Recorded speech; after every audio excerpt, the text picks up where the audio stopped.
재봉틀, 펜, 자, 가위, 라이터, 칼, 핀셋, 바늘, 다리미와 룰렛 같은 보조도구. 제가 평소에 쓰는 도구들입니다. 오늘은 제가 실제로 쓰는 것들을 바탕으로 인용원 만들기 초보를 위한 도구와 고르는 기준을 알려드리고 마지막에는 당장 필요한 것과 나중에 사도 되는 것까지 깔끔하게 나눠드릴게요. 이런 도구들을 다 가지고 계신 분들이라면 내가 쓰는 도구와 제가 쓰는 도구가 뭐가 다른지 한번 유심히 보시는 걸 추천해드립니다. 먼저 재봉틀입니다. 초보라면 기능이 복잡한 컴퓨터 미싱보다는 기본 기능이 확실한 바탕으로 가능하면 속도 조절이 되는 모델이면 좋지만 AS 접근성을 보고 고르세요. 노루발은 지퍼 노루발과 가이드 노루발 정도만 준비하시고 필요할 때 하나씩 추가하시면 충분합니다. 보비는 여분을 넉넉히 준비해 두시는 걸 추천해드려요. 미싱 유지 보수용으로 작은 드라이버, 청소용 브러쉬, 미싱 오일이 필요한데 보통은 재봉틀 굴시 딸려오니까 그걸 사용하시면 됩니다. 이제 패턴을 원단에 옮겨 그리려면 펜이 있어야 하죠. 시간이 지나면 지워지는 기어펜, 물에 지워지는 수성펜, 열에 지워지는 열펜, 안 지워지는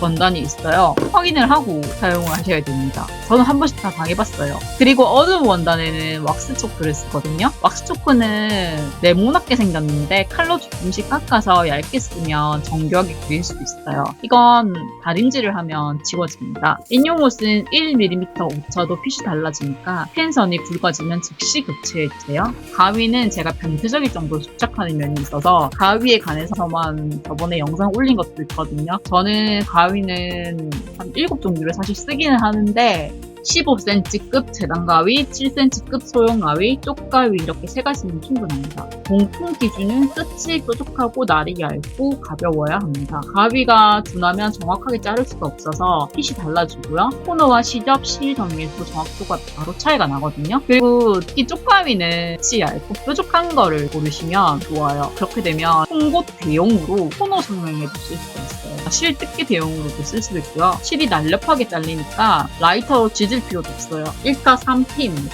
그리고 히터가 필요하죠. 조심하셔야 되는 게 실밥 정리는 거의 마지막에 하잖아요. 실컷 만들어 놓고 옷을 태우거나 구멍을 낼 수가 있어요. 이거 누구나 한 번쯤은 그런 경험이 있을걸요. 인용옷이 작다 보니까 30cm 자가 추정스럽더라고요. 그래서 15cm 투명 방한자를 사용합니다. 특별한 제품은 아니고 1mm, 5mm, 10mm 반이 확인이 쉬운 걸 사용하고 있어요. 둘레 측정이 필요한 경우가 있는데 그럴 때 줄자가 없다면 리본이나 종이를 얇게 잘라서 둘레를 잰 후 바로 측정을 하는 방법을 써도 좋습니다. 그리고 커터 칼이 있어야 되죠. 일단 커팅에도 쓰지만 주머니 구멍 같은 중앙 커팅에도 쓰니까 날을 자주 교체해야 돼서 부담 없는 제품으로 고르시면 되거든요. 커팅 매트는 A4 사이즈면 충분합니다. 그냥 다이소에서 하나 쓰시면 돼요. 그리고 제3의 손인 핀셋. 저는 재봉용으로 나온 걸 사용하지 않고 의료용 핀셋을 사용합니다. 독일제를 사용하고 있고요. 팁 부분에 릴에 홈이 있어서 미끄러지지 않고 표면과 끝이 거칠지 않아 원단을 상하게 하지 않아요. 기역자 팁은 좁은 고치기가 훨씬 편해서 저는 기역자로 생긴 핀셋을 사용하고 있습니다. 그리고 시침핀과 클립인데요. 나온 실크용 시침핀을 사용하는데요. 얇은 원단에 자국이 덜 남고 아무래도 얇다 보니까 재봉을 할 때 걸리는 일이 거의 없어요. 바늘은 미싱용 바늘과 손바늘 두 가지가 있죠. 입문 단계에서는 특수 목적 바늘까지 필요 없고요. 제일 기본적인 바늘이면 충분합니다. 9호, 11호, 15호를 기본으로 쓰는데요. 얇은 원단은 9호, 두꺼운 원단은 14호, 11호 사용 비율이 가장 높아요. 고무줄이나 왁스끈을 끼우는 용도로 대바늘도 하나 있으면 편하고요. 손바늘은 딱 이 제품만 사용하는데요. 아주 얇은 일제 바늘입니다. 얇다 보니까 손 부담이 적어서 오래 작업을 해도 손가락이나 손목이 아프지 않고 통과성이 너무너무 좋아요. 진짜 이 바늘 너무너무 강추해요. 그리고 다리미는 가볍고 끝이 뾰족하고 온도 조절이 되는 제품을 골라야 되는데요. 이런 조건을 모두 충족하는 거는 여행용 다리미밖에 없습니다. 이 다리미도 하도 무디가 많이 와서 다리미용 영상을 따로 만든 게 있으니까 심도 있게 궁금하신 분들은 그 영상을 참고해 주시면 좋을 것 같아요. 매트가 없다면 쓰다 남은 원단들 몇 겹 접어서 밑에 깔고 다려주시면 되고요. 그리고 옷 위에 다리미를 바로 다려버리면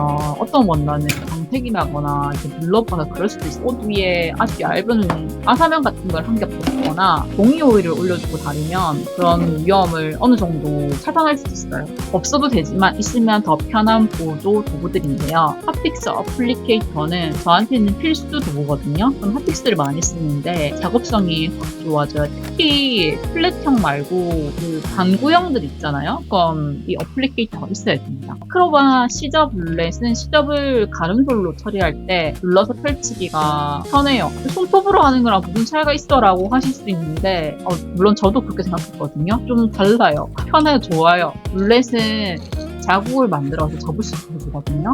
그래서 밑단 시접을 표시하고 다림질 없이 바로 접을 수가 있어서 많이 편리해요. 그리고 보비뉴 와인더 같은 경우는 이실 감는 부담을 크게 줄여줘요. 아마 이 영상을 보시는 분들은 이 정도 도구는 다 가지고 계실 것 같아요. 그리고 저보다 도구 더 많이 가지고 계신 분들도 분명히 계실 거예요. 써보셨는데 나는 이게 너무 좋더라 하는 도구 있으면 댓글에 남겨주세요. 저도 한번 써볼게요. 최종 정리를 하자면 제가 생각했을 때 당장 구비를 해야 되는 입문 핵심 도구들은 일단 가정용 미싱 됐죠? 노루발 몇 개에 뭐 실이랑 유지 보수 키트 15cm급 재단 가위, 소형 가위, 가위 그리고 라이터 그리고 15cm짜리 투명 방한자, 핀셋 그리고 커터칼이랑 커팅 매트 펜은 기와펜이나 수성펜 둘 중에 하나를 고르시는 걸 추천해드리고요. 왁스 칩도 있으면 붙여갈까? 미싱용 바늘은 9호, 11호, 14호가 있는데 다 사기 그러면 11호 하나만 사셔도 되는데 돈바늘, 대바늘, 실크 시침핀 빼먹을 뻔했는데 다림이 무조건 있어야 되죠. 나중에 천천히 구매하시는 것도 괜찮은 거는 아까 소개했던 룰렛 두 종류 그리고 보빈 와인더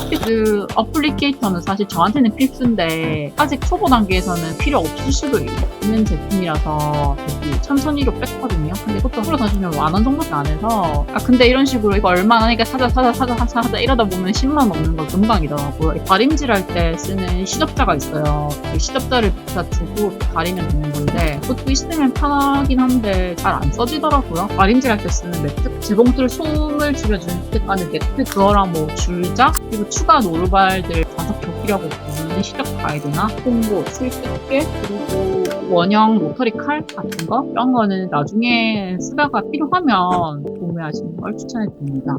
오늘은 도구를 고르는 기준과 제가 실제로 쓰는 것들을 한번 정리해봤거든요. 우선은 지금 당장 필요한 리스트만으로도 충분히 깔끔하게 시작하실 수 있을 거고 쓰다 보면 아마 나중에 어떤 업그레이드가 필요한지 손이 먼저 알려줄 거니까 제가 언급한 필수 도구 몇 가지만 구입해서 한번 써보세요. 다음 영상은 지금 제가 생각하고 있는 거는 인형 만들기에 바로 적용 가능한 기본 재봉 스킬 몇 가지 편 혹은 이름부터 험한 엉핀, 탈선, 씹힌 이 세 가지 문제들을 해결하는 방법 그거를 준비하고 있는데 다음에도 또 돌아오겠습니다. 감사합니다. 김상이었습니다.